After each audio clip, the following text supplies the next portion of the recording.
Hi guys, welcome back to my channel. I am really excited about today's video. This is something that I kind of collaborated with you guys to make.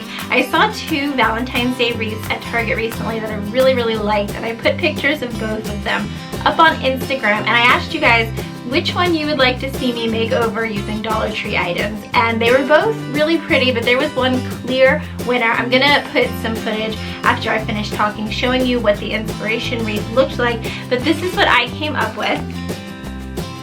And I think it is so darling, and it cost just $5 to do. The colors are so cheerful for spring. Obviously it's perfect for Valentine's Day, but I think it would work through the spring season. I'm gonna get started now showing you how I did this, and I'm gonna show you that footage of the Target wreath.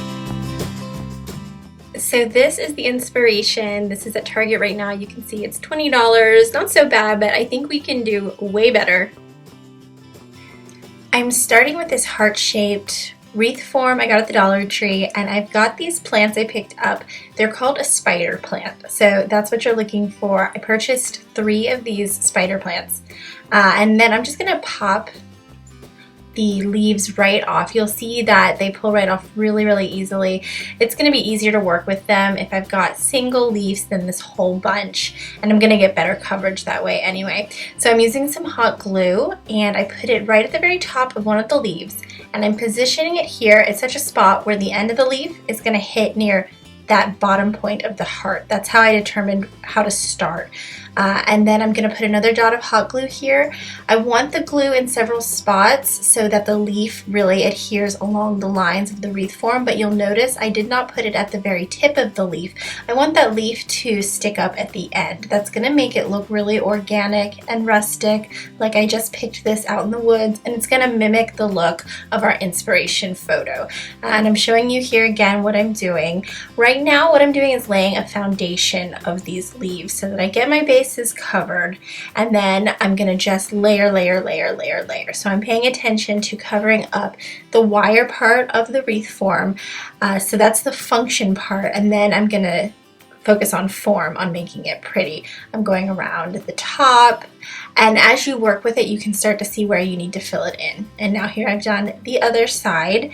This, like I said, it just took 3 of those bunches. A little bit went a long way. These leaves were really good coverage for this project, and then I get to move on to the flowers. I picked out some orangey red roses and these blush colored peonies. I liked these colors, and I'm so excited that Dollar Tree has peonies right now. It's such a trendy flower, and there's no science to this. I just went with what looked pretty to my eye. I started with one big peony, and I'm placing it, and then I'm going to use sort of a medium-sized peony, and I'm going to position it just a little bit underneath him. Again, I'm using the hot glue, and then I'm going to place some of those pops of orange. It's a really nice contrast color with these neutrals.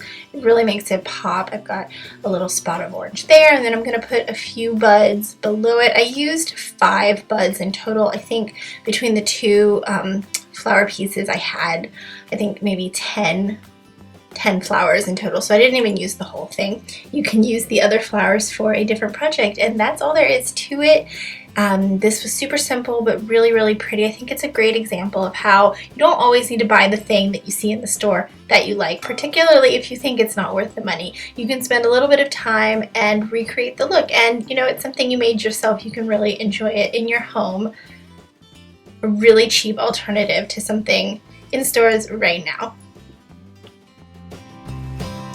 I hope you enjoyed that. I'm really happy with the finished product, and I really liked doing this because it was so fun to communicate with you guys, get your feedback on what you wanted to see. I'm going to put a link below to my Instagram so you can follow me and I can follow you back. I love seeing what you guys are working on. I like showing you sneak peeks of what I'm doing, where I'm shopping, where I'm getting my craft supplies. Also, this is my first video using my brand new Canon camera. Previously, I was making videos on my iPhone, and you know, I'm not knocking it. It worked great, but I'm so excited to have this new way to film videos for you. So let me know in the comments below what you think. I'm still learning the camera, so I'm going to try different techniques as I learn and grow. And give this video a thumbs up if you liked it. Hit that red subscribe button so you don't miss out on future videos. I do really simple projects every Monday, Wednesday, and Friday. I'll see you guys next time. Bye.